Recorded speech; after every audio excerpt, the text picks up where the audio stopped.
mucho gusto que estén aquí todos ustedes presentes. El día de hoy, como ya ustedes saben, tenemos nuestra charla que se llama Hablando de Afasias. Tengo el honor de tener aquí a la maestra Beatriz González Ortuño y a la licenciada Paola González Lázaro. Les voy a hablar un poquito de quiénes son ellas, ¿sí? La licenciada Paola González, ella es maestra en lingüística hispánica de la Universidad Nacional Autónoma de México. Por más de 15 años, más de 15 años con experiencia en el diagnóstico y en la rehabilitación neuropsicológica y neurolingüística de pacientes adultos con daño cerebral adquirido. Ella es catedrática titular en el Colegio Superior de Neurolingüística y Psicopedagogía y en la Escuela Nacional de Antropología e Historia. Y tenemos a la maestra Beatriz González Ortuño. Ella estudió la maestría en psicobiología en la UNAM. Es coordinadora de la clínica Afasia Contacto, en donde se realizan diagnóstico y rehabilitación del lenguaje. Perdón. Esto con familiares y especialistas. Durante 20 años impartió la carrera como maestra en la Escuela Superior de Neurolingüística y Psicopedagogía. Está también certificada en Lee Silverman Voice Treatment de terapia de voz para pacientes con Parkinson y forma parte del Colegio y del Consejo Mexicano de Terapistas en Comunicación Humana. Ambas son licenciadas en neurolingüística, egresadas del Colegio Superior de Neurolingüística y Neuropsicología. Son coautoras del libro Afasia, de la teoría y de la práctica, y Afasias, ejercicios para rehabilitar el lenguaje, que más adelante van a estar hablando sobre su libro. Y ambas son conferencistas en más de 30 cursos y congresos, ¿sí? Ambas son creadoras del proyecto digital de afasiacontacto.com. Ellas son pues de las personas en México que trabajan de mejor manera aquí con las afasias. Entonces surgió la necesidad y el gusto de invitarlas para que nos hablen un poco de cómo ellas trabajan aquí en México las afasias y que nos platiquen un poco de su trabajo. Entonces,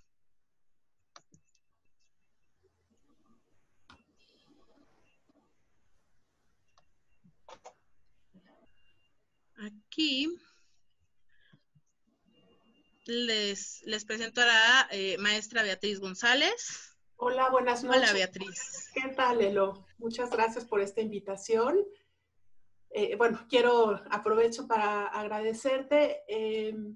Es un honor para Paola y para mí estar con ustedes, conocer al equipo de Fonorehabilita, y les agradecemos mucho esta oportunidad de darle más visibilidad al tema de la afasia, y es un gusto para nosotros poder compartir con ustedes esta noche.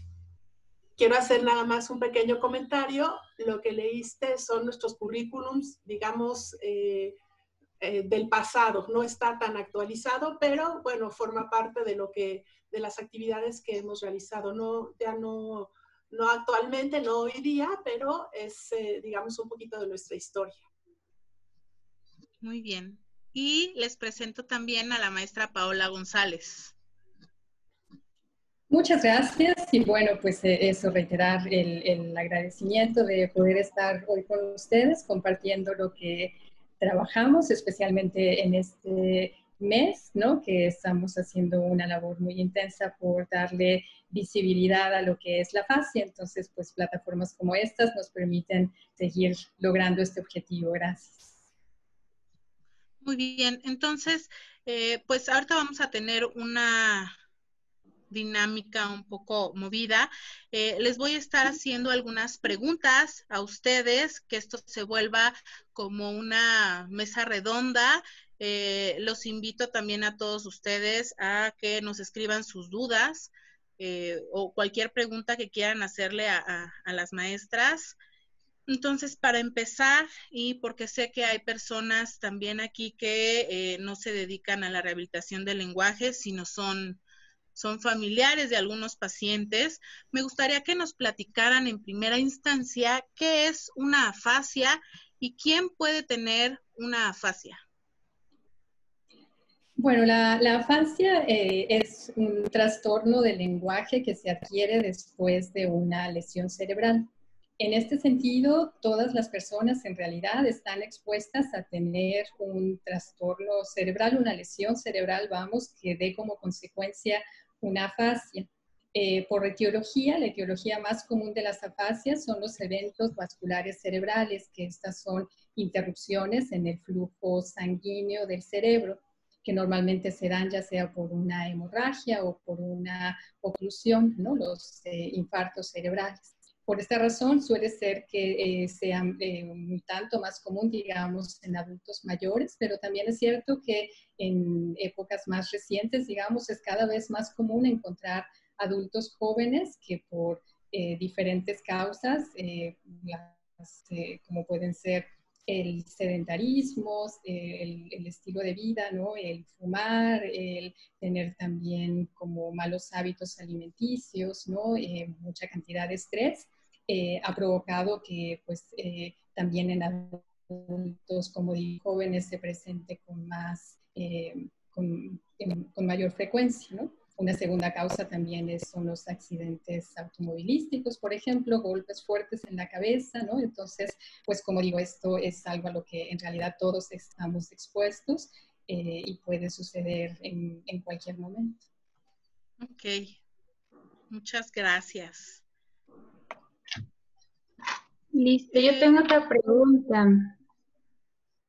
¿Qué tal? Buenas noches, maestra. Me encantaría que nos platicaran, por favor, qué herramientas utilizan para evaluar una afasia. ¿De qué herramientas apoyan? Voy a contestar la pregunta. Quisiera nada más complementar.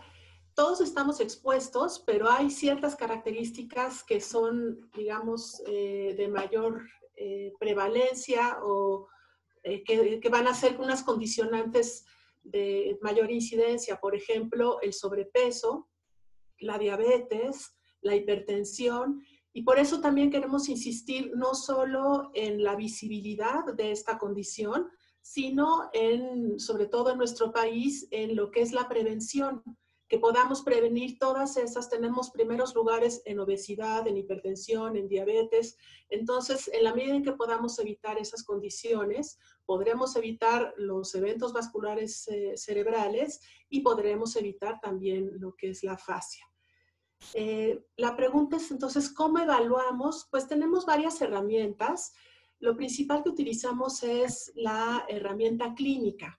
La valoración clínica se basa en la observación directa del paciente. Y tenemos digamos, como una referencia de oro que serían 4 habilidades. Nos fijamos en la fluidez, esta es la habilidad del paciente, la habilidad de encadenar los sonidos en palabras o las palabras en oraciones. Valoramos también la comprensión del lenguaje, que la comprensión puede ser desde relacionar una palabra con su significado, con su referente, hasta comprender un discurso o una instrucción compleja. También evaluamos la capacidad de repetir. La repetición, si bien no es una habilidad comunicativa propiamente, nos va a dar cierta pauta en relación al tipo de afasia. La repetición implica todo un proceso que es auditivo-motor, donde hay una señal de entrada, se tiene que procesar la información y hay un canal de salida. Entonces, cuando un paciente no es capaz de repetir, yo tengo que identificar si esta alteración se altera en la entrada o en la salida, en qué parte del proceso. Y la siguiente habilidad es la denominación, que es la capacidad de decir los nombres de las cosas, la cual va a estar mayor o menormente afectada en todos los pacientes. Entonces, resumiendo, nuestra principal herramienta es la valoración clínica, que se basa en 4 habilidades, que son fluidez, comprensión, repetición y denominación. Lo estoy diciendo de una forma muy breve. es un tema muy interesante porque en cada una de estas áreas podemos observar diferentes alteraciones y esto nos va a dar también la pauta para poder diagnosticar el tipo de afasia. Entonces, ojalá tengamos oportunidad de profundizar un poquito en cada una de estas habilidades y en cómo se hace la valoración clínica. Sí, claro, sería súper interesante. Bien, de una vez ya que estoy aquí con la cámara encendida, voy a hacer la siguiente pregunta, maestra Paola. A grandes rasgos, ¿qué estrategias utilizan desde su experiencia para comunicarse conjuntamente con una persona con afasia? Ujú. Bueno, sí hay toda una serie de estrategias. En realidad se requiere básicamente mucha empatía, también paciencia y pues obviamente saber algunas de las pautas que voy a comentar. Primero tener en mente que el paciente únicamente tiene un problema de lenguaje, ¿no? A veces esto se pierde un poco la dimensión y se habla con los pacientes como si fueran niños o como si definitivamente no entendieran nada o hubieran perdido quiénes son, ¿no? Entonces, en un primer momento hay que recordar que únicamente es un problema de lenguaje. También es muy importante tener en una conversación sencilla, ¿no? Procurar que quitemos, pues, como todo, a veces cuando hablamos de muchas cosas a la vez y como que reiteramos y nos vamos por un lado y otro y así. Entonces, bueno, lo ideal es tener una conversación sencilla, simplificar un tanto las oraciones, enfatizar las palabras clave, hacer que sea más sencillo para la persona que nos escucha entender lo que estamos queriéndole decir. También en ese sentido es importante echar mano de otras formas de comunicación. Podemos utilizar gestos, por ejemplo, las expresiones faciales que puedan darle a entender lo que estamos queriendo decir. Eso lo mantienen muy bien, pueden comprender muy bien como toda esta parte prosódica. O también utilizar pues justo así las manos y señalar y demás para que sea más claro para ellos poder entender. Incluso también podríamos utilizar lápiz y papel y si fuera difícil para él comprender lo que estamos diciendo, pues entonces escribir algunas palabras que pudieran darle a lo mejor un poco de pauta sobre lo que estamos hablando o hacer algún dibujo sencillo. O ahora que tenemos incluso tan a la mano los teléfonos y así poder encontrar algún dibujo, algún diagrama, algo que apoye, digamos, lo que estamos hablando, ¿no? También en esta idea que les digo de mantenerlo sencillo es tratar de hablar sobre un mismo tema, ¿no? No confundir y llevar de una cosa a otra, sino mantenernos en lo que estamos y si sí vamos a hacer un cambio de tema, porque es necesario, por supuesto, entonces decirlo explícitamente al paciente para evitar que se confunda, ¿no? Igual si vemos que está como empezándose a confundir o algo, pues igual preguntárselo, repetirle si es necesario, refrazar, ¿no? Decir las cosas de una forma distinta. Y también si queremos tener información, por ejemplo, de ellos, algunas cosas que podemos hacer es darle algunas opciones, ¿no? Entonces, 2 o 3 opciones, no muchas, para que sea fácil, ¿no? Como que es esto, ¿no? O es esto lo que quieres o lo que preguntas y así, para que, bueno, fácilmente pudiera escoger o que la respuesta sea sí o no, ¿no? Que sea como muy claro también poder decirlo. Hacer una pregunta a la vez, evitar bombardearlo. También la parte de la motivación es importante, ¿no? Estarlos motivando para que se sientan pues como confiados y a gusto, digamos, al momento de hacer esta conversación, ¿no?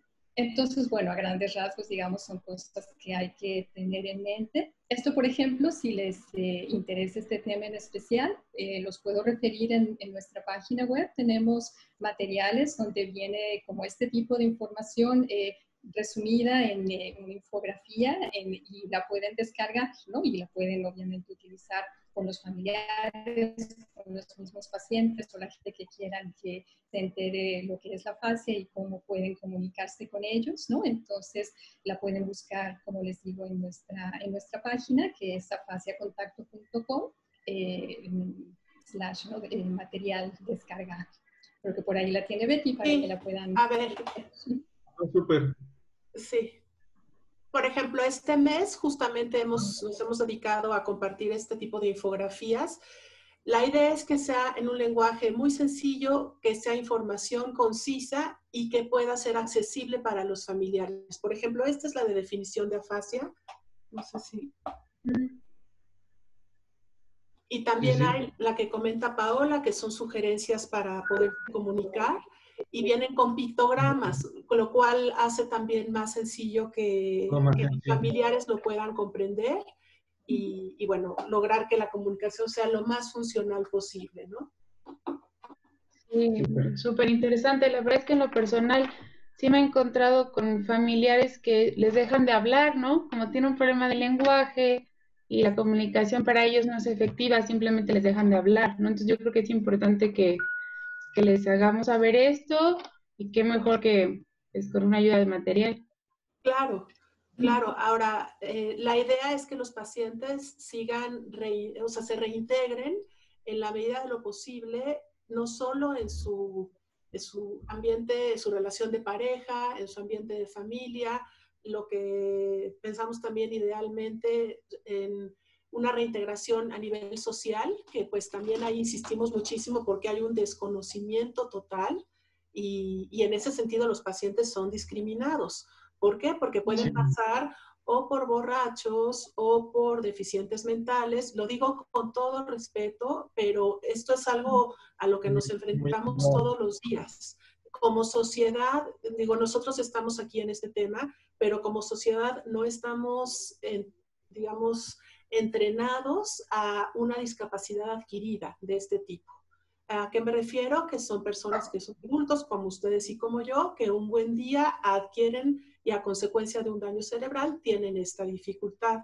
Entonces, mucho de la labor también de visibilidad es concientizar que esto existe y, como mencionó Paola, el paciente mantiene su inteligencia, mantiene su personalidad, es específicamente la habilidad para comunicarse con lo que hay que trabajar. Pues un poquito complementando su respuesta. Sí, Sí, muchas gracias. Tenemos otra pregunta por aquí. Buenas noches. Hola, buenas noches. Tenemos otra pregunta por aquí. Nos gustaría que nos platicaran cuál ha sido su caso más complejo y por qué. Bueno, a mí no me gusta hablar de complejidad, sino más bien de reto. Okay. Por un lado. Y por otro, siguiendo a Oliver Sacks, este neurólogo inglés que trabajó tanto tiempo en la ciudad de Nueva York y que ha escrito muchísimos libros, él dice que digamos, los diagnósticos tienen nombre y apellido. Entonces, digamos, en cierta forma, prefiero hablar de fulanito de tal, con afasia de tal tipo, en lugar de hacer una referencia tan general. Ahora, Okay. ¿a qué me refiero? Va a haber tipos de afasia que van a ser más complejos o más retadores o más desafiantes que otros. ¿Esto de qué va a depender? Del diagnóstico. Una afasia global siempre va a ser mucho más compleja que una afasia anómica. Digamos que estos van a ser los extremos. Entonces, en ese sentido, van a estar planteadas como nuestros objetivos.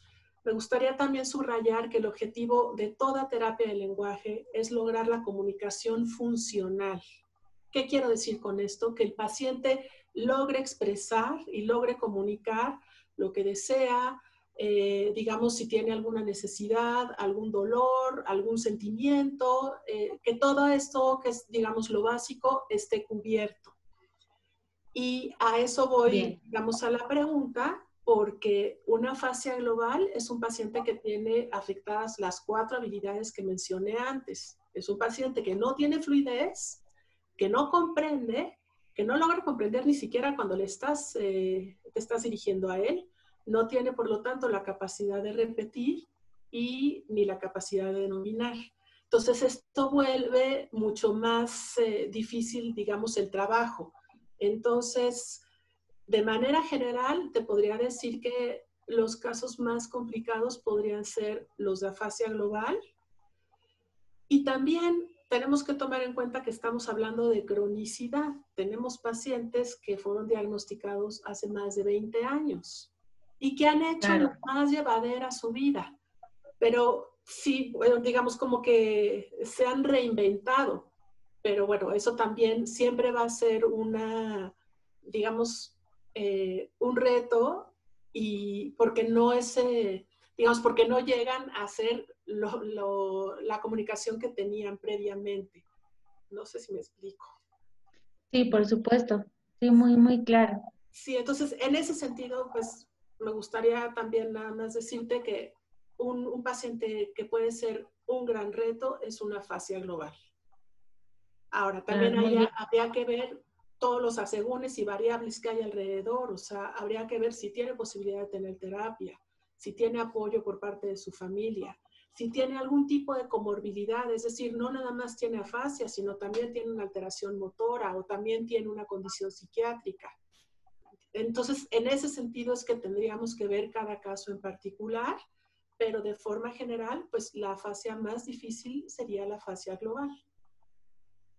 Muy bien, perfecto. Pues muchas gracias. Tenemos por ahí otra pregunta. Sí, creo que, bueno, nuestra siguiente pregunta hacia eso iba enfocado, hacia que ustedes nos platicaran, si bien sabemos que existen diferentes tipos de afasias, algunas de expresivas, otras receptivas, descartando a lo mejor la afasia global que tiene alteraciones en ambas vías, ¿qué tipo de afasias ustedes creen que es más complejo de rehabilitar, descartando a lo mejor a una afasia global? Pues bueno, sí, definitivamente, como dice Betty, la más difícil es la afasia global, en donde todo está afectado. Siguiendo de ahí, creo que resulta también complejo trabajar con casos, por ejemplo, yo considero los que son pacientes con afasias sensoriales severas, en un inicio sobre todo del padecimiento, porque bueno, son pacientes que, como digo, en los casos más severos, no comprenden prácticamente lo que escuchan, ¿no? Lo que uno les trata de decir, y entonces ese canal, digamos, está como sumamente limitado. Y a pesar de que hablan mucho, pues prácticamente nada de lo que dicen tiene sentido, o tiene sentido en el contexto en el que lo están diciendo, ¿no? Entonces, los pacientes en ese caso, que además es muy común que hablen y hablen y hablen sin parar, esta parte como de la logorrea, ¿no? De no tener tampoco como conciencia de que tienen el problema, es otra característica que suele estar presente en este tipo de casos, anosognosia se llama, ¿no? Entonces, todo esto, como que un cuadro así, es complicado también de trabajar, ¿no? Hay que empezar desde el mismo hecho de que los pacientes logren tener siquiera una toma de turno inicial, ¿no? O sea, el hecho mismo de saber cómo se estructura una conversación, ¿no? Porque si los dejamos, ellos pueden seguir hablando y hablando y hablando sin pausa, ¿no? Y sin tener, como les digo, siquiera esta parte de la toma de turnos, ¿no? Entonces, los pacientes en esta etapa inicial, cuando hay una parte severa, digamos, un caso severo de afasia de Wernicke, también suele ser complicado. Un caso adicional que podría dar como para hacer más completa la respuesta, también los casos de afasia primaria progresiva son complejos, ¿no? Porque estos no es algo común, pero sí me ha tocado trabajar con pacientes con este diagnóstico, y es complicado porque es de los pocos casos de afasia en donde la afasia va siendo cada vez peor, ¿no? O sea, a diferencia de los casos como los que decíamos hasta ahora, en donde se adquieren por un evento vascular cerebral o por un traumatismo, y de un día a otro cambian las cosas y de ahí va para mejor. En estos casos es progresivo y cada vez va siendo peor, ¿no?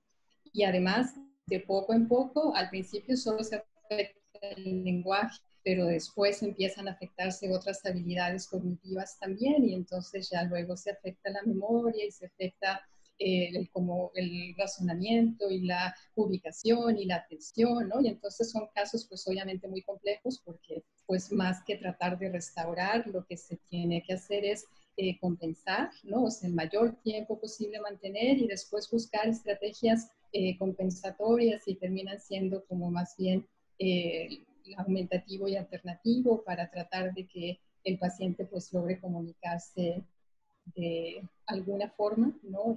Cuando ya está en etapas más terminales de este tipo de afasias, ¿no? Son pocos los casos, ¿no? Es una afasia poco común, pero cuando está presente es también difícil el manejo. Muy bien, muchas gracias, Paola. Tenemos por aquí otra pregunta. Bien, justo estaba ya dirigido hacia su trabajo en equipo, a Afasia Contacto. Si ustedes han creado un protocolo de atención, ¿y por qué lo escogieron? ¿A qué me refiero con esto? A que si ustedes tienen, no necesariamente escrito, pero sí un protocolo pensado en el que de manera inicial llegue el paciente o es referido el paciente, ustedes hacen, no sé, leer el historial que tiene médico, enseguida una evaluación, pasa un periodo de terapia, revaloración. A esto me refiero. Si ustedes como grupo de trabajo, como Afasia Contacto, tienen pensado un protocolo así o es diferente en cada paciente. No, Eduardo, es justo como tú lo planteas. Siempre hacemos, bueno, primero una historia clínica en donde se revisan los antecedentes. Ahí vemos cuál ha sido, digamos, los antecedentes personales no patológicos. Esto es, los hábitos, si el paciente fumaba, si consumía algún tipo de drogas, si tomaba alcohol, como cuál era su estilo de vida, si era sedentario, si hacía ejercicio. Después vemos los antecedentes personales patológicos. Aquí se ve qué antecedentes hay en términos de enfermedades importantes, como había mencionado la hipertensión, si hay diabetes, si ha habido un fuerte golpe en la cabeza. También se ven los antecedentes heredofamiliares, en donde revisamos en la familia, si en los padres o en los abuelos hay cierta presencia de ciertas patologías que nos puedan dar también en ese sentido la pauta. Después de haber hecho toda esta indagación, vemos directamente al paciente. Generalmente se hace una valoración formal. Nosotros trabajamos con diferentes pruebas o puede ser complementaria con lo que comenté de valoración clínica. Esta valoración es importantísima porque va a ser nuestro punto de partida. Necesitamos saber qué habilidades están preservadas, cuáles están más afectadas para tener, digamos, como una línea base. Y después se empieza a trabajar con base en los resultados de la valoración, se planean objetivos, se hacen recomendaciones en términos no solo para lenguaje y comunicación, sino digamos en términos de integración, y se van planeando las sesiones. Las sesiones se va tomando en conjunto con la familia la decisión. Esto puede ser de 2 a 3 veces por semana. La duración de las sesiones también va a depender de cómo esté el paciente. Hay pacientes que en un inicio tienen como muy poca curva atencional, entonces a lo mejor una primera sesión no es de 1 hora, sino va a ser de 40 minutos o la vamos a ir alternando y eventualmente se hace una revaloración. Esto puede ser después de un lapso razonable, generalmente es a los 3 o a los 6 meses, y con base en esta revaloración se plantean o se replantean, digamos, los objetivos de terapia. Más o menos esta es la secuencia. Insisto, podemos tratar o revisar algún caso en particular, pero de manera general esta es digamos, el proceso que se sigue para trabajar con un paciente con afasia. Súper, muchas gracias. Maestra Paola, a mí me gustaría, por favor, que nos platicara una duda que surge mucho entre familiares, el equipo médico, terapeutas. Después del evento, ¿En cuánto tiempo debemos o es recomendable empezar la terapia? ¿Después de cuánto tiempo que haya pasado el evento? Pues bueno, en realidad la parte inicial, sobre todo esta de la historia clínica y la primera valoración, es recomendable, si es posible, hacerla en cuanto el paciente esté médicamente estable, ¿no? Incluso a veces, por ejemplo, cuando trabajamos en hospital, ¿no? Se llega a hacer en la misma cama del paciente aún, ¿no? O sea, cuando ni siquiera ha sido dado de alta. Aunque bueno, no necesariamente es el caso, por supuesto, puede ser claro cuando ya fue dado de alta, ¿no? Y pues está en casa, está, como digo, ya médicamente estable, ¿no?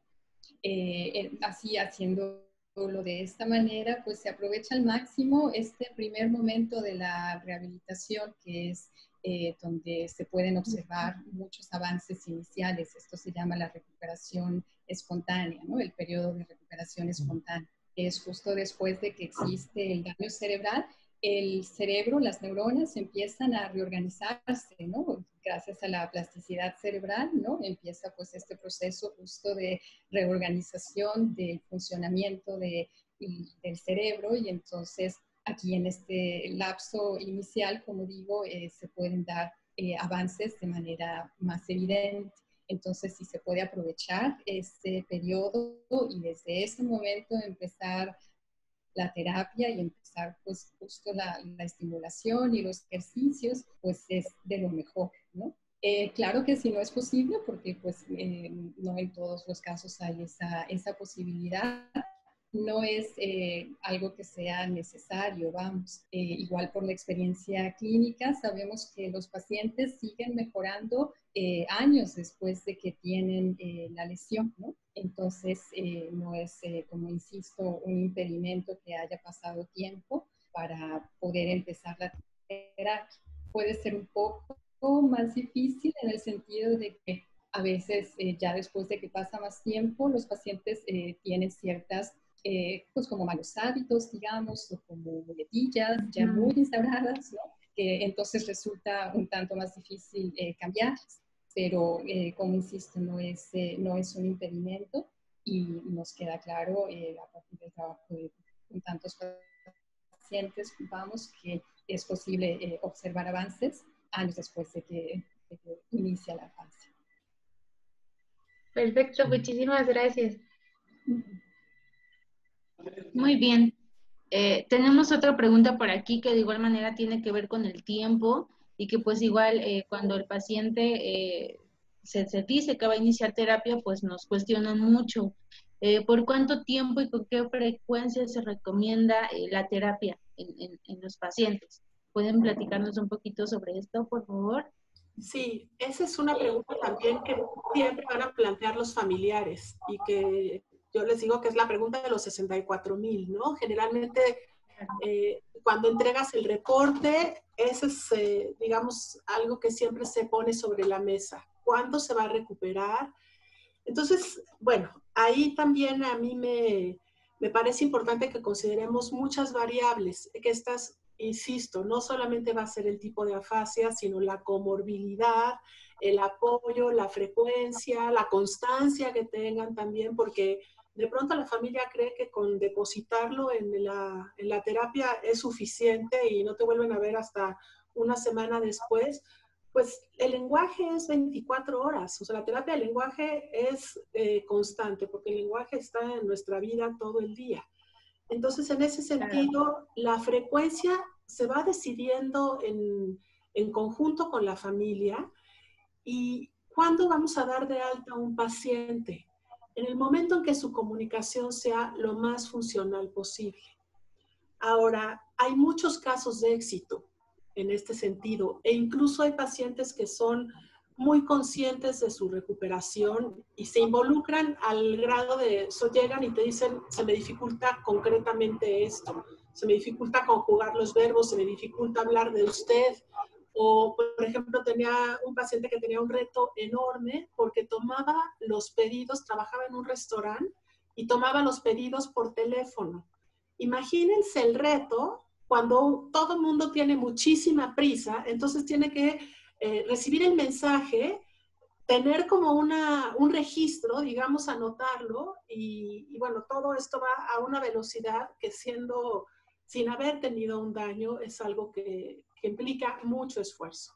Entonces, como decía previamente, esta decisión más bien es una pregunta que siempre se plantea y que es muy riesgoso también dar una expectativa que sea poco realista. En ese sentido, tenemos que ser muy realistas y, digamos, como muy congruentes en la comunicación con los familiares. Y plantear que la idea es que esta misma recuperación vaya siendo lo más funcional y lo más útil para hacer la vida, digamos, lo más llevadera posible para el paciente. Entonces, son decisiones que tampoco se pueden plantear. Una cosa es un diagnóstico, otro es un pronóstico y otro es un veredicto. El veredicto jamás lo vamos a dar, porque esto depende de los pacientes. Ahora, yo he escuchado testimonios de familiares donde casi que ponen a los pacientes en un plano de quedarse desahuciados. O sea, realmente los panoramas son negrísimos y la vida da muchísimas sorpresas en términos de la disposición, el apoyo, el ánimo, la necedad de la gente de recuperarse. Por necedad me refiero a tenacidad, o sea, lo digo en un sentido positivo. Y esas son sorpresas que nos llevamos. Entonces, en ese sentido, me parece que es importante no ser tan categórico. Sí nos vamos a basar en la información que tenemos de la teoría, pero vamos también a utilizar todo lo que es la experiencia y digamos, como la calidad humana de cada uno de nuestros pacientes y tomar esta decisión en conjunto. Ahora, sí es muy importante, o sea, si queremos una buena recuperación, tiene que haber constancia, tiene que haber apoyo, tiene que haber trabajo, porque, insisto, muchas veces los familiares, hay muchos pacientes que están literalmente abandonados. Un cerebro que no está estimulado no va a recuperarse. Entonces, digamos que eso también es importante ponerlo sobre la mesa, porque es un paquete, es un trabajo en conjunto, o sea, no es un paquete nada más del terapeuta, ¿no? Claro, muy bien. Aquí, por ejemplo, en cuanto a la parte que dice, ¿con qué frecuencia? Como ya mencionó, o sea, es súper importante el trabajo que se pueda realizar en familia y la parte del familiar en estimular diariamente esto, ¿no? Que como ya mencionó, es todo el tiempo. Pero, por ejemplo, cuando no se tiene ese apoyo, sí surge mucho como que nos dicen, ¿sabes qué? Es que no hay quien me apoye de tal manera, entonces yo sí necesito que tú como terapeuta me digas 1, 2, 3, 4, 5 veces los días a la semana, o sea, ¿cuántas veces tú recomiendas, por ejemplo, la terapia? Entonces, en esta parte, ¿ustedes qué podrían aportarnos o platicarnos un poquito? Bueno, pues en ese sentido se llega también a un acuerdo, o sea, insisto, como que habría que ver cada caso en particular, pero probablemente a lo mejor el paciente solo puede ir 2 días a la semana y trabajas de manera oral y le das trabajo para que refuerce esto de manera escrita, en el ideal de que pueda leer y escribir. O sea, insisto, nuevamente depende también de cada caso, pero son decisiones que se van tomando en conjunto, y si no tiene apoyo de la familia y puede él tomar las decisiones, pues es junto con él.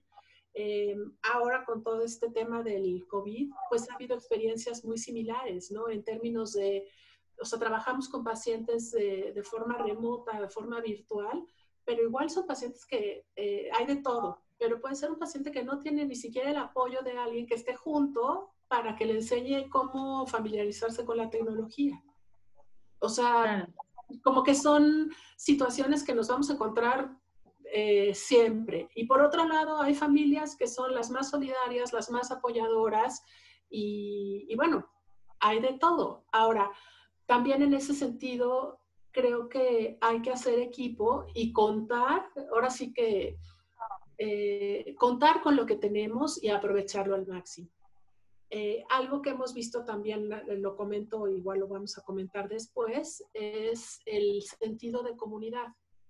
cuando llegan los pacientes y ven que hay más, que no es el único, que hay más gente que a lo mejor no se expresa tan bien como él mismo, sin embargo tiene una sonrisa y tiene una actitud y hace bromas y bueno, como que estamos con todo este sentido de comunidad, eso es algo también que fortalece mucho en el sentido de no estoy solo, Sí, pues.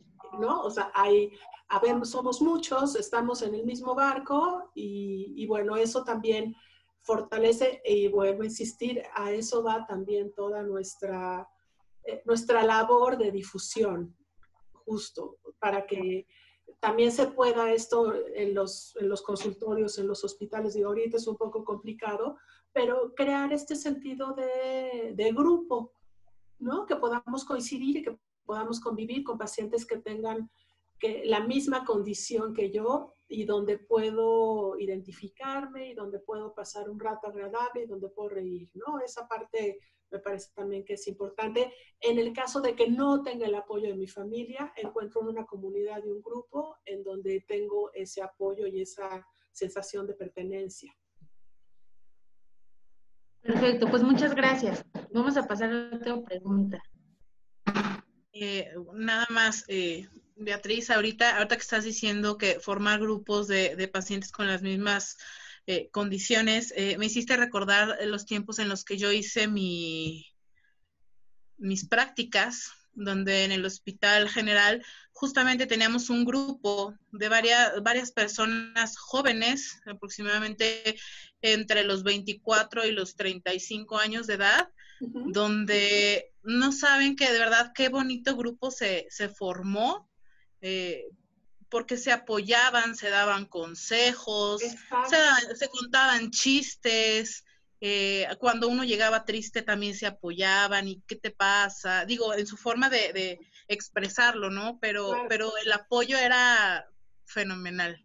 Sí, es una maravilla y es justamente, yo siempre cuento esta anécdota, voy a ser muy breve.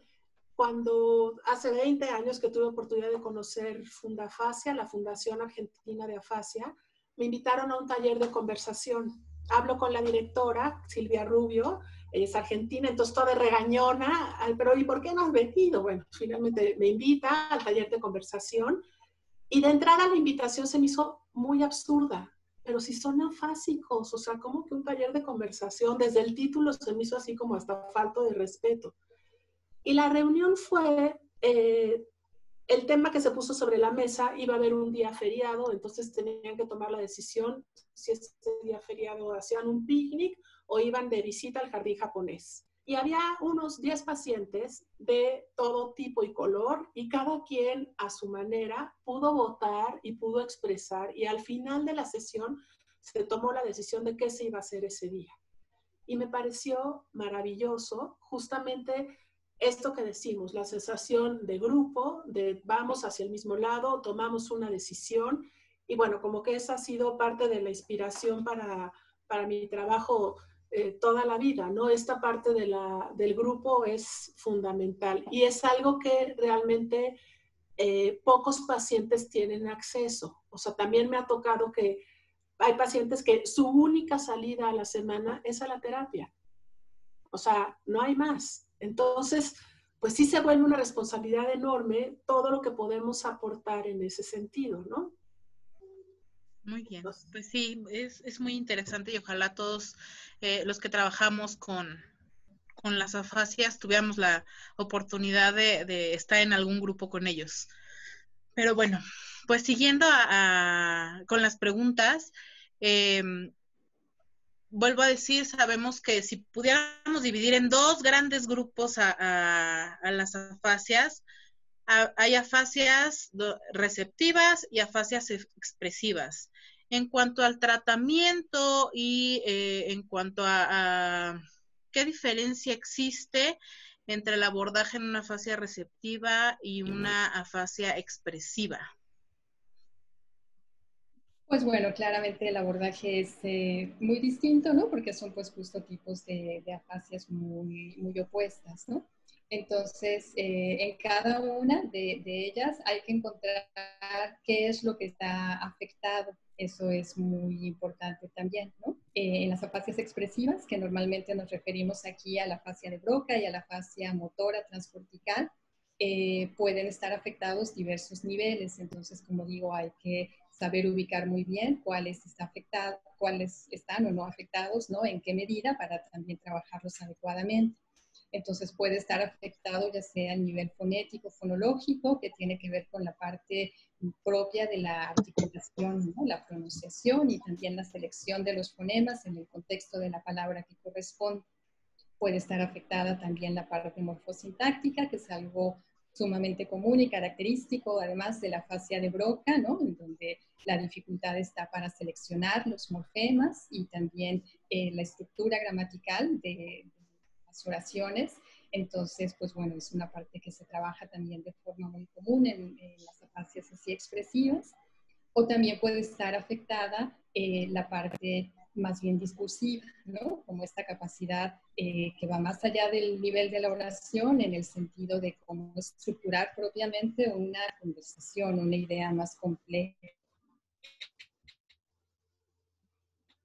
¿no? En donde ya tengo que vamos a decir, que tenga congruencia, que tenga un orden, saber además qué es lo que compartimos con la otra persona y en fin, ¿no? Esto en cuanto a la parte de la expresión. Y después en las afasias receptivas o de comprensión, y aquí generalmente nos referimos a la fascia de Wernicke o sensorial y la fascia sensorial transcortical,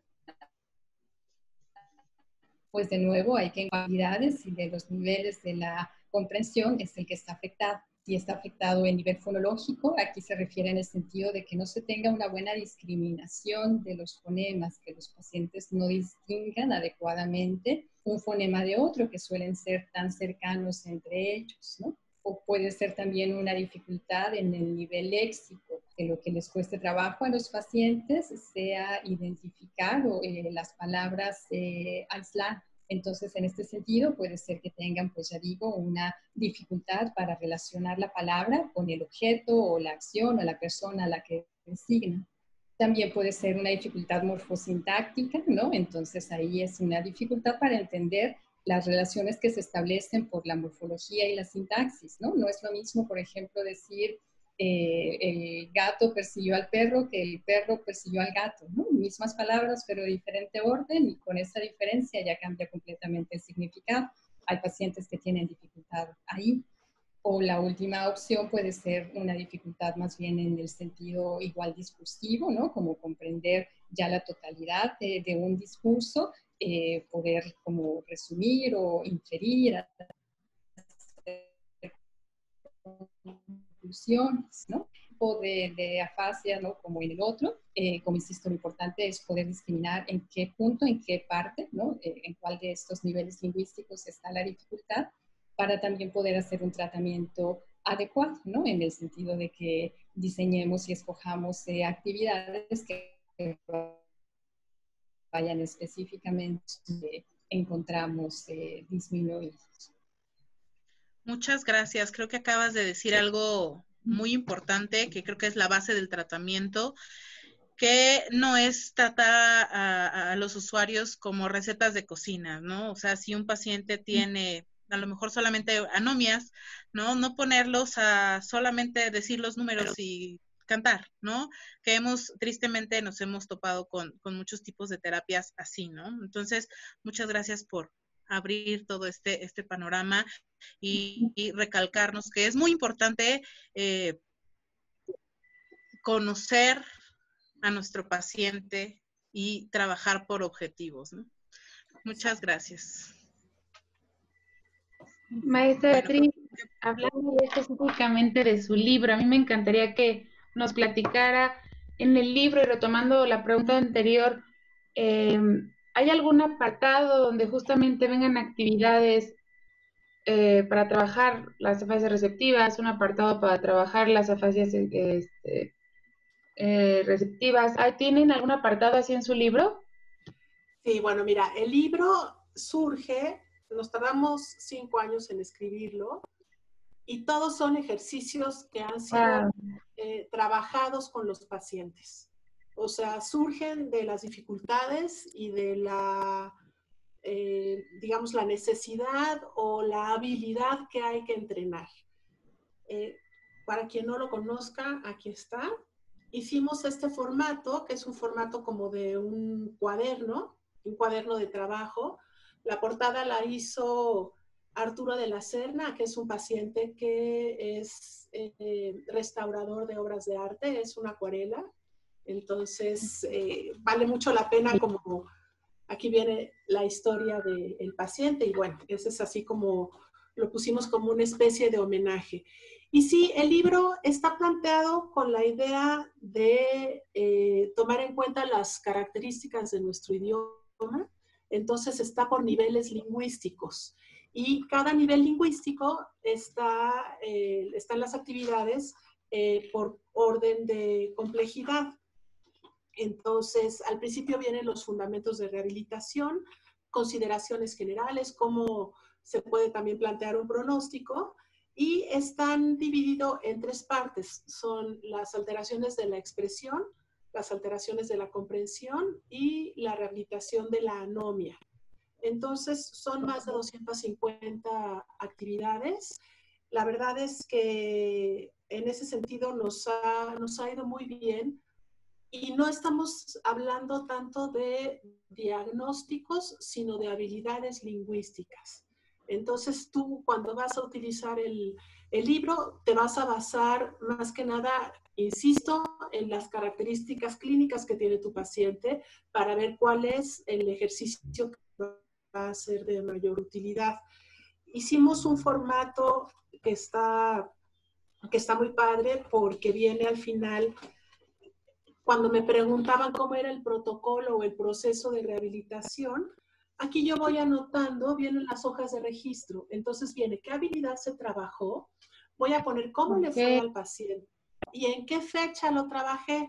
En función de su resultado, en función de su ejecución, es que voy a ver si ese ejercicio fue muy sencillo o fue muy complejo, y entonces voy a irlo adecuando. Ahora, la idea también del libro, al final viene una serie de ejercicios que son como para estimulación cognitiva, que pueden utilizarse con pacientes no solo con afasia, sino pacientes que estén presentando un proceso demencial. Y bueno, como que nos ha resultado muy bien en términos de que también se requiere la creatividad del terapeuta. O sea, no es nada más te doy la página 28 y resuélvela. O sea, a partir de esa página, tú puedes también crecer los ejercicios. Entonces, también en ese sentido es como una guía o una pauta, pero como decía Paola, como comentaba también Eloísa, no pretende ser una receta, y tampoco es un libro lineal. O sea, no vas a trabajar, hay ejercicios que no van a ser útiles para todos los pacientes. Por ejemplo, al principio nos dimos a la tarea de hacer toda una recopilación de palabras de acuerdo a los diferentes fonemas en nuestro idioma, lo cual fue una súper talacha. Para quienes nos están escuchando de otros países, talacha es así, fue un súper trabajar, encontrar estas palabras y que fueran palabras con el fonema en la posición que estamos indicando, y que tuvieran un referente concreto. Entonces, la verdad es que es un placer trabajar con esto. Ahora, pero sí se requiere como la formación del terapeuta del lenguaje. ¿Por qué? Insisto, porque no es nada más poner al paciente a rellenar este trabajo, ¿no? Entonces, sí, y bueno, la verdad es que creo que es mi hijo más querido. Así. Y les tenemos una promoción que al ratito vamos a sacarla, cuando entremos a la parte de marketing, ustedes me dicen y vamos a... Me encanta, sí, claro que sí. Justo eso iba a decir, que iba a hacer un paréntesis para comentar que al final les vamos a pedir de favor que nos den los datos de contacto para que las personas que están preguntando, porque ya vimos varios mensajitos, puedan ir directamente a la liga o donde les puedan brindar la información para que puedan comprar su libro, porque muchos de las personas que nos sintonizan son extranjeros. y pues bueno, ahí se dificulta un poco el envío, ¿no? Entonces yo creo que justo estaba viendo que tienen la modalidad de enviarlo en formato Pues online no para sé que pues, si sea pertinente dar de una vez la información, si nos das chance, Eloisa. Claro, Sí, adelante, adelante, por favor. adelante. Adelante. ¿Quieres decirlo tú, Paola? Está bien. Pues bueno, el libro tenemos dos formatos. Está el formato físico, que es el que les acaba de enseñar ahora Betty. Ajá. Bueno, nos vamos como tal a costos y demás. Este tiene un costo de 300 pesos y este es únicamente en México, porque el envío para otros países es muy caro. Tenemos también algunos en Argentina, en Buenos Aires, entonces podría ser también para personas que estén, sobre todo en Argentina, porque igual saliendo incluso a Chile o sea, saliendo de Argentina también se vuelve costoso. Pero bueno, tenemos en estos dos países y en este caso, bueno, como les decía, en México el costo es así de 300 y se los podemos enviar por paquetería. Entonces, bueno, nada más es el costo adicional de del gasto del envío. Y bueno, Pero tenemos una promoción. Sí, quienes están con nosotros les hacemos una promoción, un descuento de un 10%, entonces el costo sería de 270. Y para quienes no están en México o incluso si están en México y prefieren comprarlo de esta forma, pueden hacerlo de forma digital. Tenemos el formato que es el ebook, ¿no? Y entonces lo que hacemos es que les enviamos el PDF, que es muy sencillo de poder imprimir, ¿no? Y además como es en blanco y negro, nada más el formato, pues entonces incluso no es costoso, vamos a imprimir, ¿no? Suele tener, normalmente vamos un costo de 370 o $20, lo damos como referencia en dólares, pero igual hacemos un descuento, en este caso es del 20%, y entonces sería un total de ya sea 320 si lo compran en México, 320 pesos, o $16, ¿no? En este caso, pues se puede hacer el pago de diferentes formas. Para esto que ya es como más específico, la sugerencia es que pudieran escribirnos quienes quisieran tener el libro a nuestro correo, creo que es lo más sencillo. El correo es hola@afaciacontacto.com. Y entonces en ese correo nada más nos especifican que estuvieron en esta plática y que les gustaría aprovechar esta promoción. Nos dicen por favor dónde viven y cuál es el formato que les gustaría, si el PDF, ¿no? El digital o el libro. Y bueno, ya les enviamos obviamente la información en cuanto a las formas de pago. Súper. Sí, justo Eloisa acaba de compartir el correo. Exacto. Gracias. Hola@afaciacontacto.com. Estoy leyendo que hay varias personas, tanto de Buenos Aires, de Chile. Es accesible también el envío a Chile, entonces si quieren escribirnos y ya les damos los datos. Mi hermana vive en Buenos Aires, ella tiene allá los libros y ya tiene como toda la dinámica establecida para los envíos y demás, y no se vuelve tan costoso el libro físico. Pero, como acaba de mencionar Paola, tenemos el ebook, que la verdad es que baja muchísimo, sobre todo en relación a los envíos. Y en la Ciudad de México o en el interior de la República lo hacemos llegar por medio de mensajería, tampoco es tan costoso, entonces, pues aprovechando la promoción, vale la pena. Sí, muchísimo. Sí, no hay pretexto. Bueno, continuando con la dinámica, la siguiente pregunta justo va orientada hacia que ustedes nos puedan hablar un poquito más del contenido del libro. La pregunta específicamente para saber si hay ejercicios que ustedes consideran fundamentales en su terapia, ya sea de tipo comprensivo, de tipo expresivo, global, ya dependiendo del caso.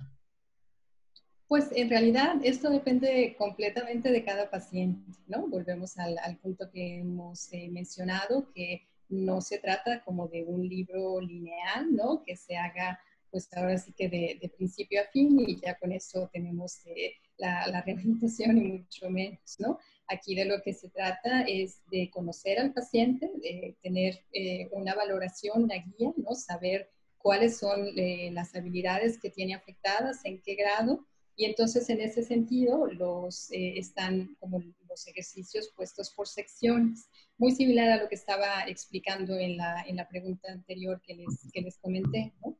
Entonces, saber si tiene un problema de expresión, específicamente en la parte fonológica, pues entonces ya les decimos qué pueden trabajar, ¿no? Está esa sección para que lo trabajen.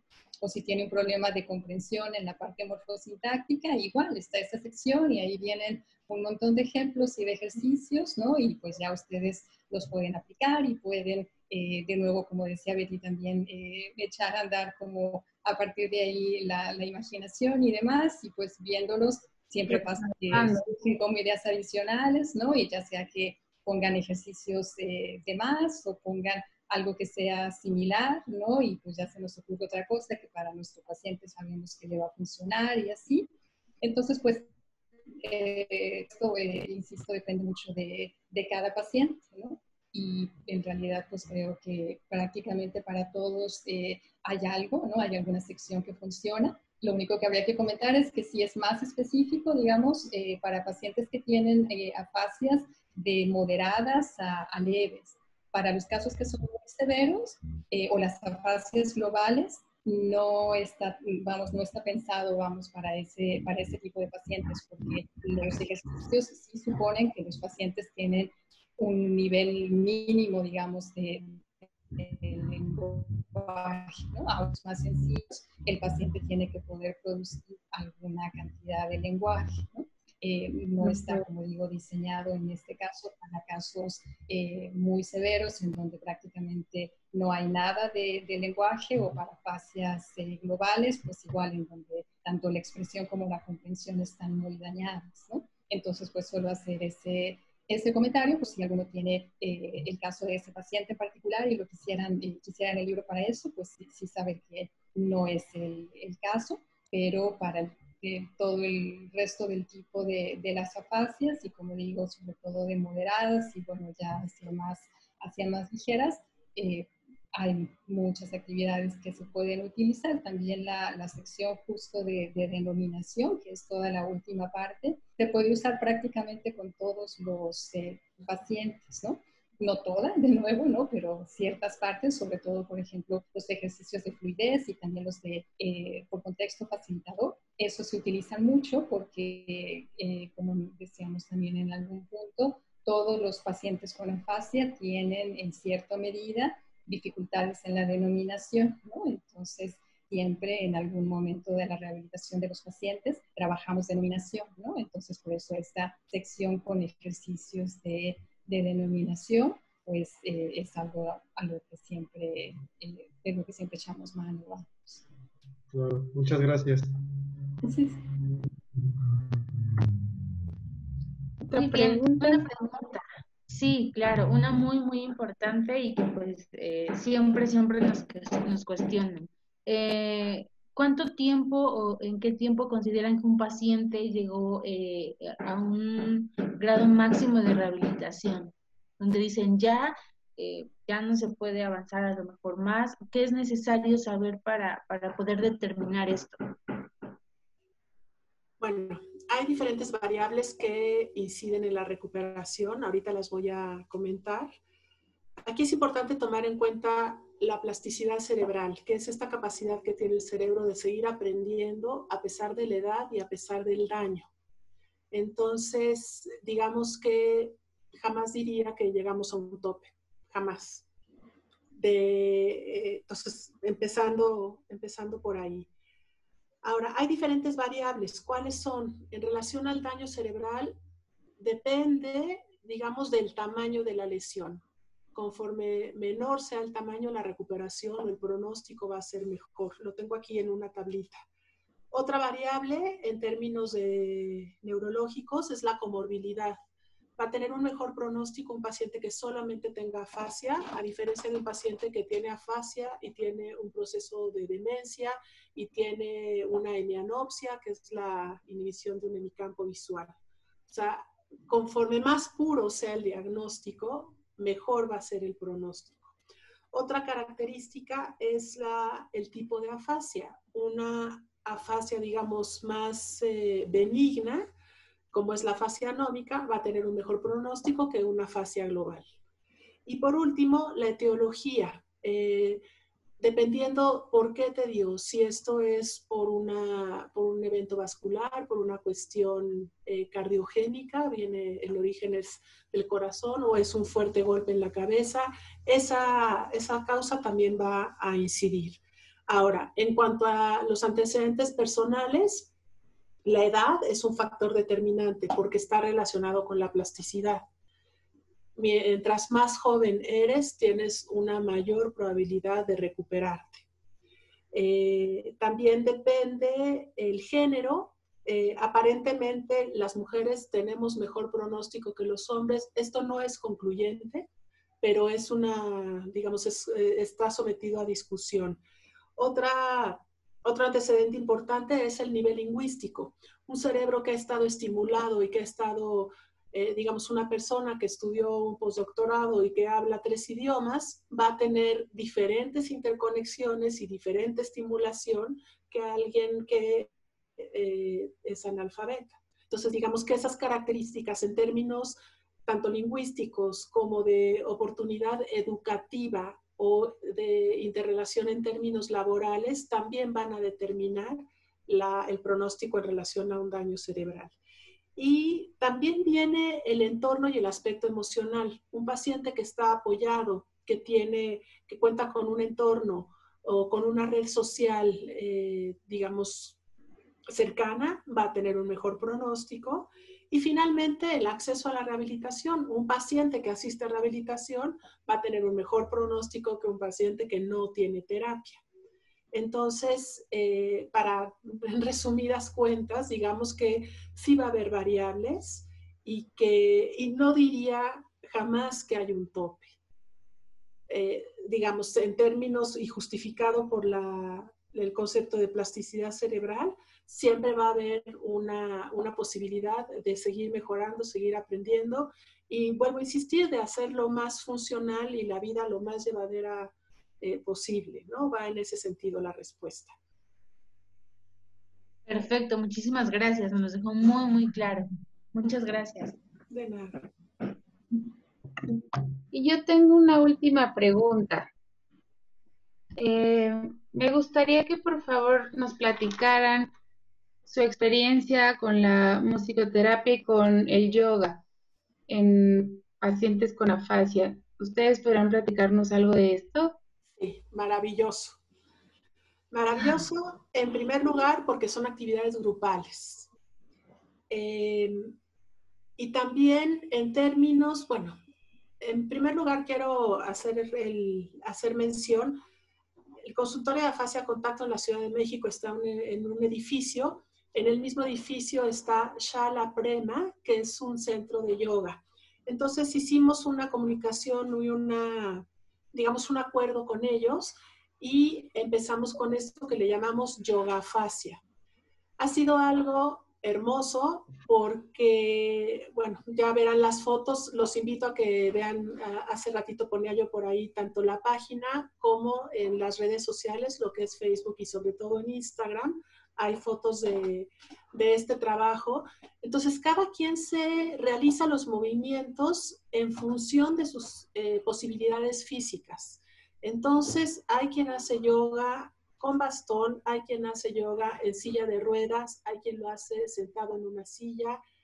Y esto, la verdad es que es una conexión entre el cuerpo, entre el espíritu, donde no hay barreras. Entonces, realmente ha sido una experiencia muy linda. E insisto que maravilloso también en términos de crear el sentido de comunidad.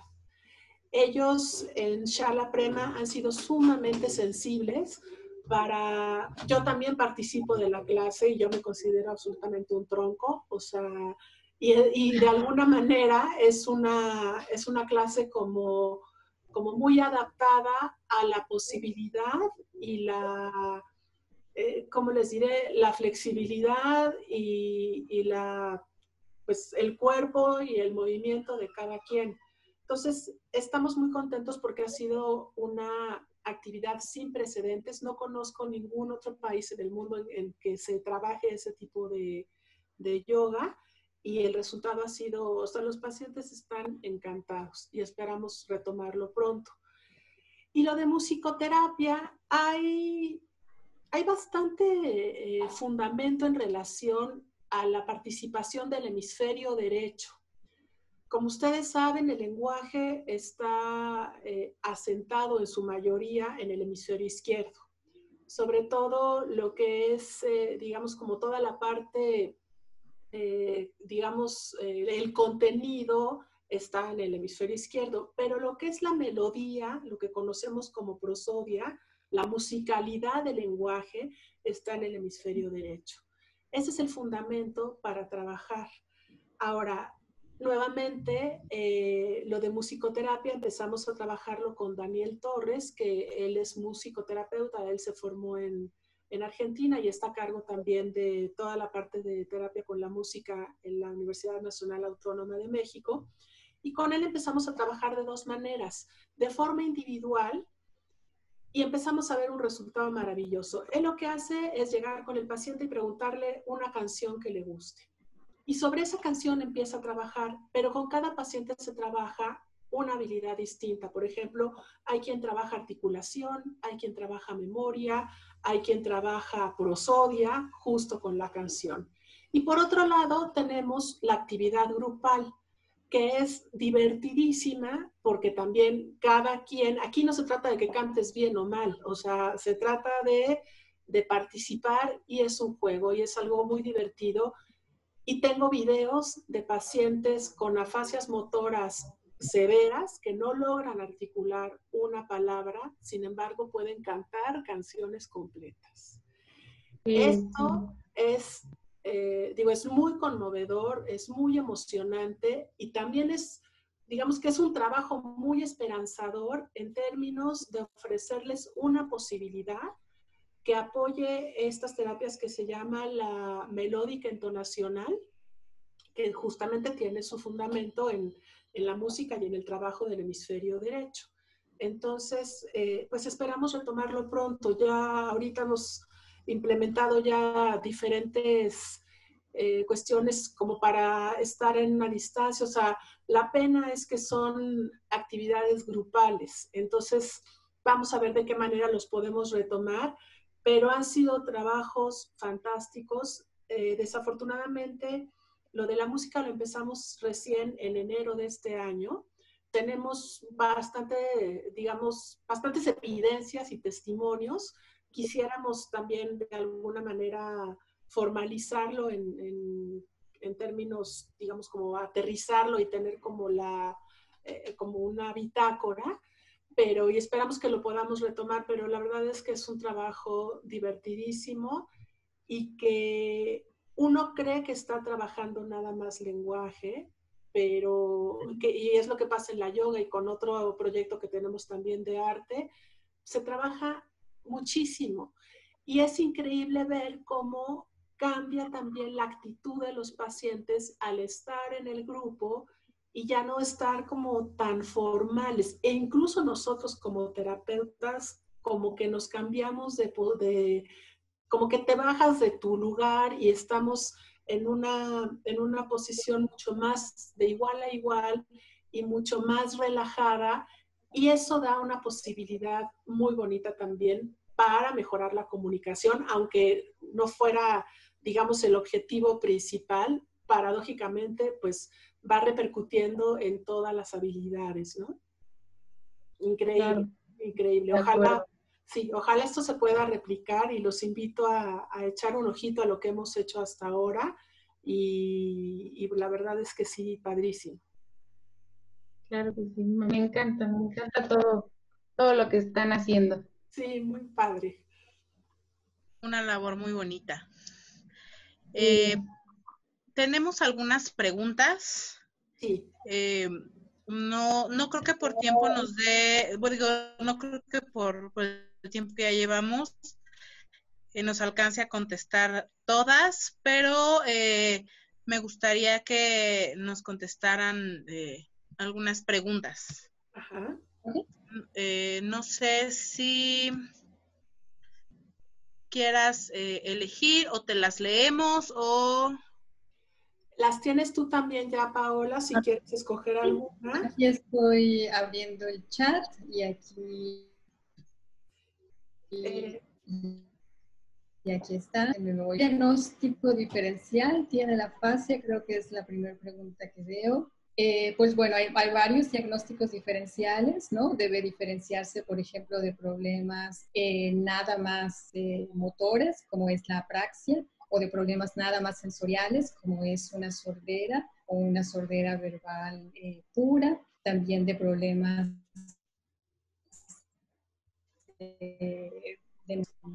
como la demencia, que podría confundirse, sobre todo, por ejemplo, en el caso de la fase primaria progresiva. Ahí, claro, es que, bueno, sobre todo entre las afasias normalmente y una cuestión demencial, pues es la forma de instalación, ¿no? Las afasias son de instalación súbita, excepto la progresiva, y después también progresivas, ¿no?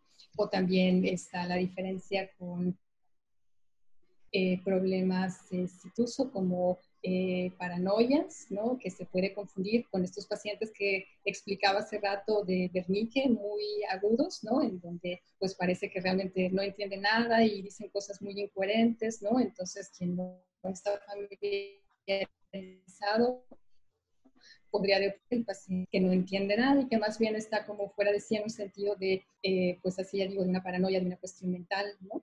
Cuando pues muy claramente no es el caso, es una cuestión de comprensión nada más, ¿no? Creo que esas son como los principales diagnósticos diferenciales, ¿no? En cuanto a partes motoras, sensoriales, conductuales o también de cognitivas, ¿no?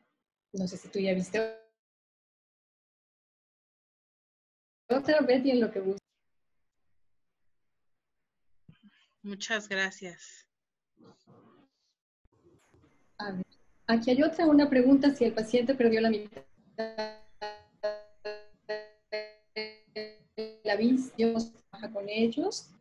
Pues en realidad no es un impedimento, o sea, más bien nada más hay que tener como la precaución de cómo se presenta la información. Justamente ahorita estoy trabajando con un paciente que tiene esta característica y nada más es estar muy conscientes que además, bueno, ellos mismos, claro, si uno lo llega a olvidar, nos lo recuerdan, ¿no? De presentarles la información, pues en el campo que tiene conservar, ¿no? En ese sentido no es un impedimento, nada más hay que tener cuidado en esta parte y lo que les presentemos, que normalmente pues trabajamos con material escrito o a lo mejor usamos diferentes fichas o podemos echar mano de cosas en la computadora y así pues estar seguros de que lo estamos presentando en mi campo accesible, vamos, y entonces en ese sentido se puede realizar el trabajo sin mayor impedimento.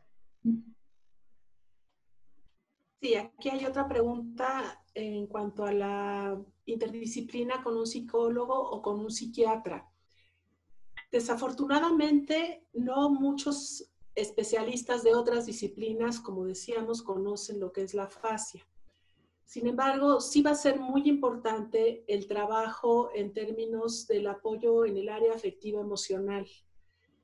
Es muy frecuente que los pacientes entren en un periodo de depresión y esto afecta no solo al paciente, sino a toda la familia. Entonces, sí es recomendable que además del neurólogo tengan esa referencia con un psiquiatra, sobre todo para trabajar el aspecto de depresión, que insisto, hay diferentes tipos de depresión. Hay una que se conoce como depresión reactiva, que justamente aparece como consecuencia de una pérdida o un duelo, que es este es el caso. Entonces, en ese sentido, sí es recomendable y que si están aquí como entre la audiencia tenemos a varios especialistas, pues que vayan sensibilizando y que vayan haciendo también como su circulito o su equipo de trabajo con estas otras especialidades. Entonces conviene tener un psicólogo, un psiquiatra, un fisioterapeuta, digamos, especialistas de algún dentista, un cardiólogo, y que todos ellos estén sensibles en relación a lo que es la afasia. Preguntan también varias preguntas en relación al libro, espero que eso ya aprovechen la promoción y que haya estado contestado, y preguntan sobre alguna aplicación. Yo he utilizado con bastante éxito una que se llama Let Me Talk. No sé si la puedan... Ay, no sé si la alcancen a ver. Bueno, la voy a poner aquí en grande. Esta está buena, está en inglés, pero se puede elegir el idioma que uno quiera. Y lo que presenta son diferentes campos semánticos en donde el paciente puede ir señalando, y lo que el paciente señala, la aplicación lo dice. Entonces ya es como una manera de comunicar. Aquí la voy a... no sé si se alcanza a ver. Sí. Let Me Talk. Esa es una con la que he tenido buen resultado, entonces la voy a escribir acá en el chat, y no sé si quieras contestar alguna otra pregunta, Paula. Ok, pues estuve viendo acá y aquí hay una, por ejemplo, que dice en relación a la, ya qué recomendaciones se den pacientes escolares para dar seguimientos en las aulas y si existe algún mejor pronóstico por ser más jóvenes. Aquí también un punto en el que insistimos mucho es en relación a la terminología, porque es cierto que hay diferentes escuelas, vamos, y bueno, que utilizan, por ejemplo, el diagnóstico en niños de afasia, ¿no? Entonces, pues aquí hay que tener, como les digo, muy en cuenta a qué nos estamos refiriendo. La afasia, como lo hemos estado viendo y platicando en toda esta charla, es en adultos, ¿no? En adultos que antes eran normoyentes y normohablantes de su lengua, ¿no? Y después perdieron por una lesión cerebral. Es cierto, pero tiene que tener estas mismas características, o sea que los niños estuvieran teniendo un buen desarrollo de su lenguaje, esperable para la edad que tenían, y que tuvieran una lesión cerebral y a partir de ahí perdieran lo que ya habían comenzado a aprender, ¿no? En ese caso sí es como adecuado, digamos, el diagnóstico de pero como les digo en muchas ocasiones, dependiendo de pues, las escuelas que se sigan, ¿no? Y de la terminología que se utilice, se llega a utilizar el término afasia más bien para trastornos en el desarrollo o en la adquisición del lenguaje, que eso es muy distinto, ¿no? Tiene un tratamiento distinto, una forma de trabajo distinta.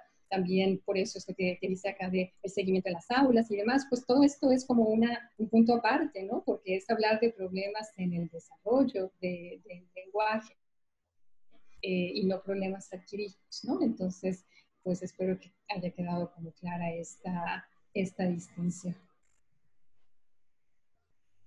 ¿Quieres buscar otra? Quiero contestar otra pregunta, nada más. La aplicación que les recomendé previamente es gratuita, entonces en ese sentido también me parece que está bien, que no hagamos una inversión hasta que no veamos la utilidad, ¿no? Después también si quieren escribirnos podemos recomendarles otras más que estimulan diferentes habilidades. Aquí viene otra pregunta, dice que si el término disfasia es correcto. Esto es también como una cuestión etimológica. Digamos que cuando ponemos la A, por ejemplo, acalculia, va a ser privativo. Es un paciente que perdió por completo la habilidad de realizar cálculos. Versus discalculia, es un paciente que va a tener cierta dificultad para realizar cálculos. Entonces, tiene que ver más que nada con la etimología A versus dis. Digamos que cuando decimos dis, tiene la connotación es que es menor alteración, o sea, no es una privación total, sino que la alteración es menor. En ese sentido se puede utilizar el término disfasia y sería correcto, nada más que habría que de alguna manera desmenuzar exactamente cuáles son las habilidades que tiene el paciente. Esto lo van a ver también, puse el ejemplo acalculia, discalculia, o por ejemplo alexia, dislexia. Generalmente es una cuestión que tiene que ver con la terminología. Es correcto, nada más habría que definir o describir exactamente cuáles son las habilidades del paciente. Muchas gracias. Okay. Yo creo que vamos por la última pregunta para ir cerrando nuestra mesa. Ok. ¿Cuál será? Perdón, creo que perdí aquí un poco la secuencia.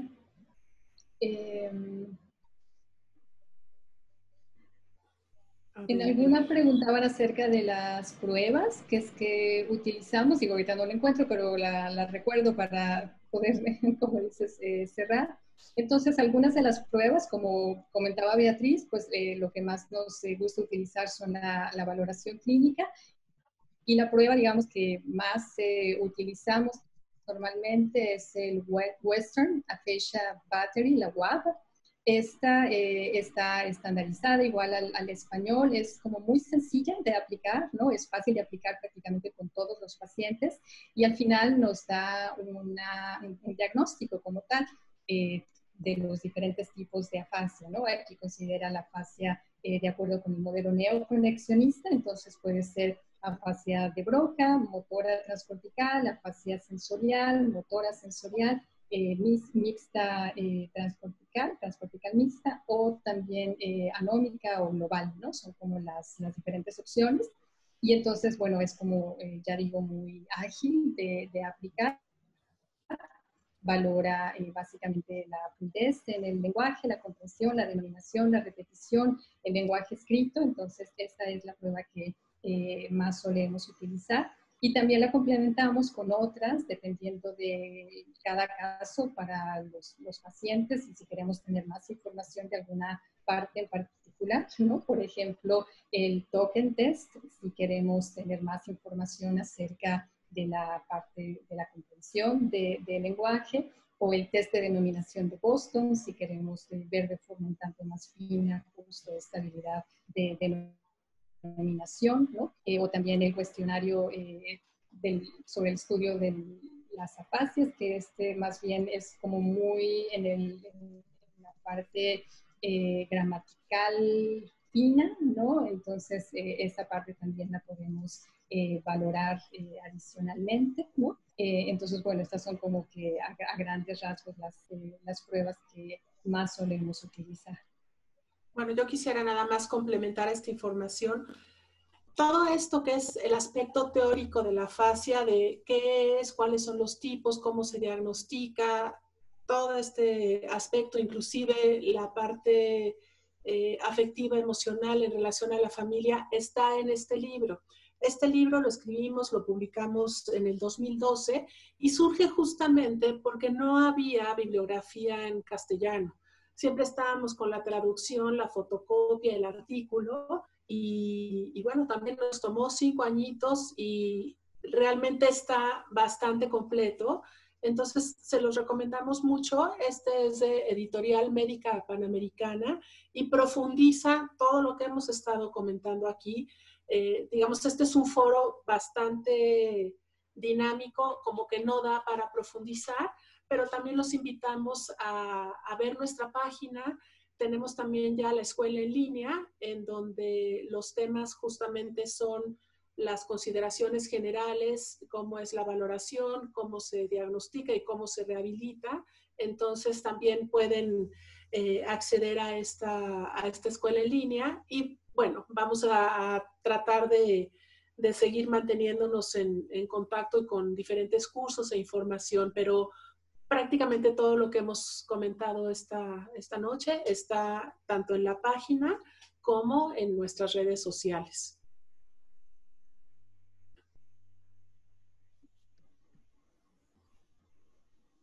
Pues muchísimas gracias. Yo les quiero dar las gracias por compartir todo esto con nosotros. Me encanta todo el trabajo que están haciendo. Me da mucho gusto que pueda llegar a más colegas y de otros países. Me encanta la idea. Gracias por la dedicación de ese libro, por platicarnos ahorita de su experiencia. Y pues nada más, darles las gracias. Gracias a todos los que están presentes. Espero les haya gustado.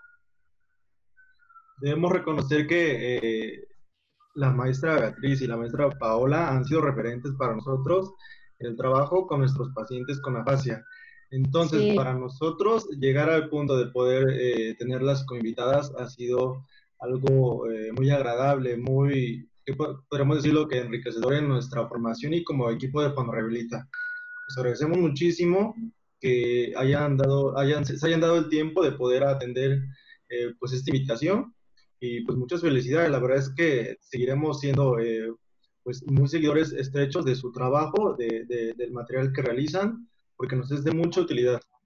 Sí, muchas gracias.